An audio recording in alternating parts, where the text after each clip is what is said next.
Hello everyone, welcome to another Joker tutorial video, this time on Lakeside Village against Archer, Psychologist, Perfumer, and Cheerleader.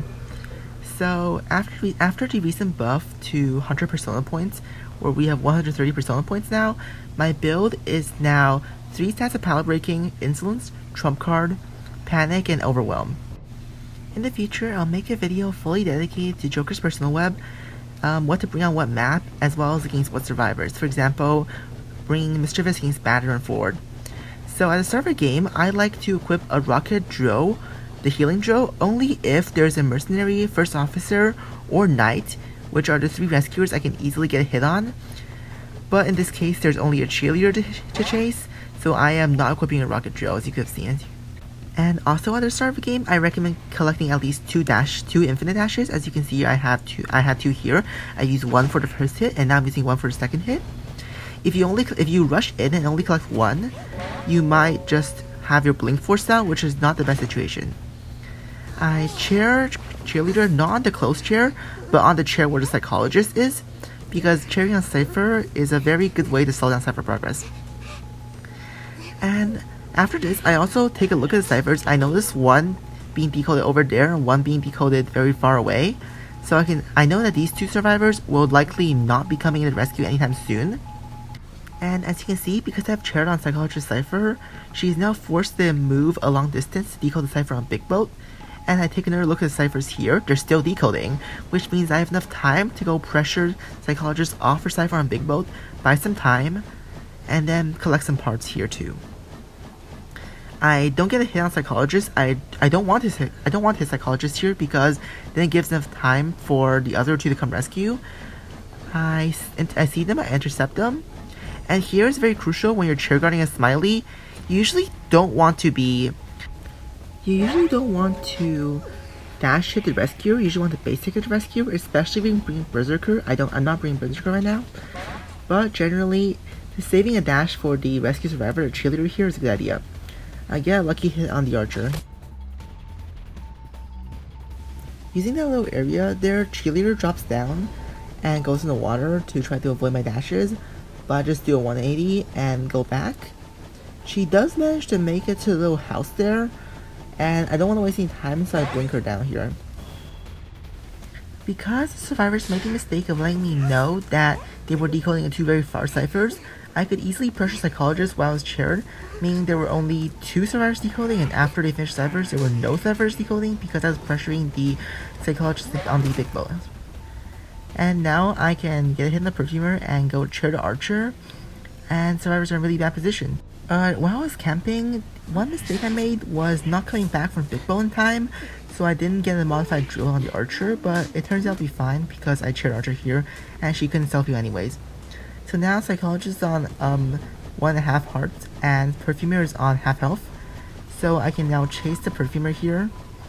While watching out for Psychologist, I can see her over there. And I don't want Psychologist to get a back or rescue, so I decide to intercept Psychologist here, and nope, bait flywheel, nope. And I am doing pretty fine, I'm doing fine here. I get underhand Psychologist, and since there are no ciphers where Psychologist and Archer are, there's only 1 back there at 0% progress, I can now go to where lots of ciphers are, aka where the Perfumer is. Generally, if you're in a 3-man endgame, as a tip, you should avoid chasing survivors in areas with few ciphers, for example where the Archer and Psychologist are, and focus on the area of where the ciphers of high progress are, for example the Big Bull cipher, which is at 87%. However, here I see Psychologist heals her Archer with her own body, so I'm gonna get greedy and try to get a hit on the Archer. Let the Psychologist waste her self-heal, and then try to chase down the Archer here. I know the Archer used flywheel a bit ago, so she probably doesn't have a flywheel now. So I can just down her here and chair the Archer where the Psychologist was, and then force the Perfumer to come and rescue, because otherwise it's going to be both the Archer and the Psychologist dead. The Psychologist does not get up here, which is nice. I see the Perfumer pop the Big Bull cipher, so I know where the general area of the Perfumer is, and I can just intercept her when she rescues. So a useful tip is, if you are in an impasse, for example, you can see a Psychologist self-heal, but the Perfumer is coming in, you can just stand between them stand here, just keep standing. If the psychologist gets up, you can just go for the psychologist. If the perfumer tries to rescue, you can just down the perfumer. And Archer is gonna die here, so I just tried to go for the perfumer anyways, and now it's a 1 game. So here, there's nothing else to do except for secure the 4-man. Psychologist uses up self-heal, I know that. So what I want to do is just try to get a 4-man elimination. Although I have tinnitus here, I'm actually not very good at using tinnitus, so I decided to just go back and charge the perfumer anyways. Perfumer can't really do much. She just got down, so she can't self-heal. I don't really know where the psychologist is, but I can just equip an infinite dash anyways.